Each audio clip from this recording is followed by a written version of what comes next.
Hi, I was really humbled when Father Martin rang me last week to see if I'd be interested in sharing a thought for the day in his great initiative that he's been engaging in during the lockdown. I've been privileged to get to know Father Martin over the last couple of years as part of a leadership support programme that Thrive Ireland facilitates. That's the organisation I work for. I knew straight away what I wanted to share with you, but not exactly what I wanted to say.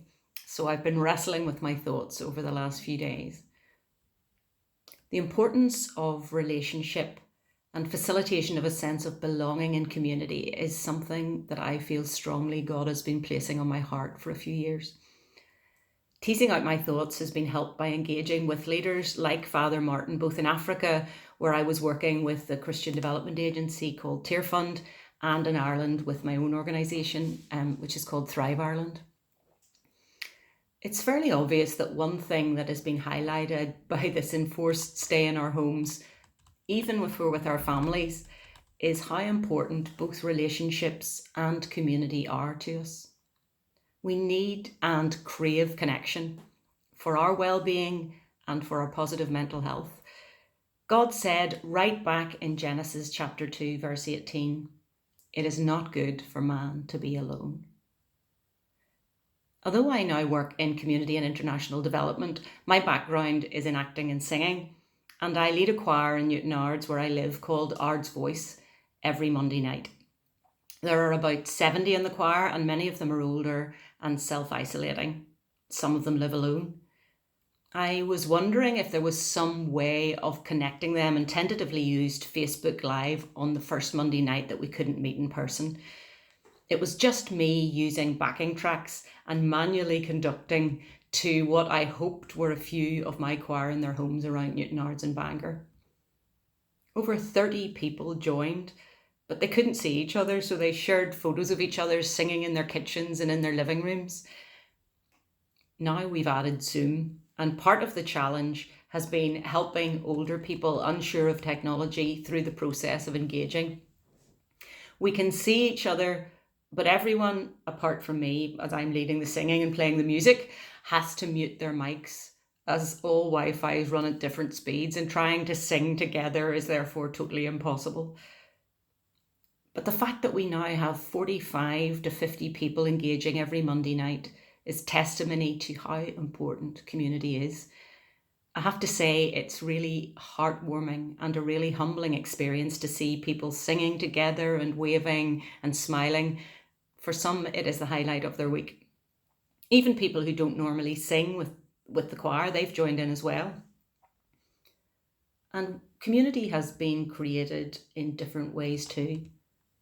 Standing outside on a Thursday night, clapping to show appreciation to all those workers on the front line.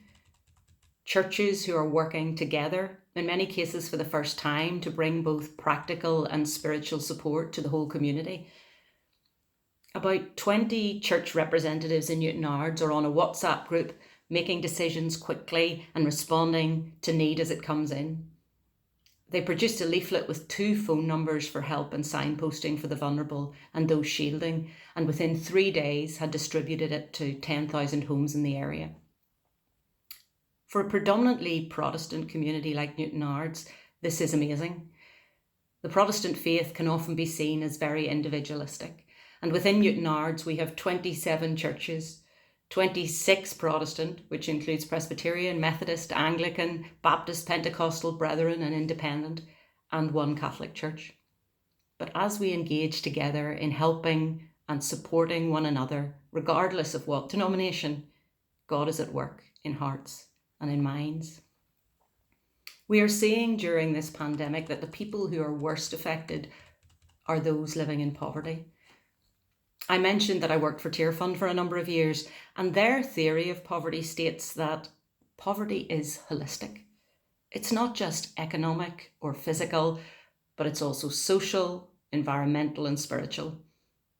The root cause of poverty is broken relationships with God and with each other. That means our neighbour. And of course, while conflict manifests itself in different ways, conflict too is about broken relationships. My experience has been that, incredibly, even though relationship is clearly at the heart of the gospel message, that there often seems to be a lack of understanding of this. But you can't love your neighbour if you don't know your neighbour. And when we don't know our neighbour who's different to us, perceptions and myths develop about them, and they don't change until we get to know them. In fact, until relationship is built. Perception is reality for you or for the other person.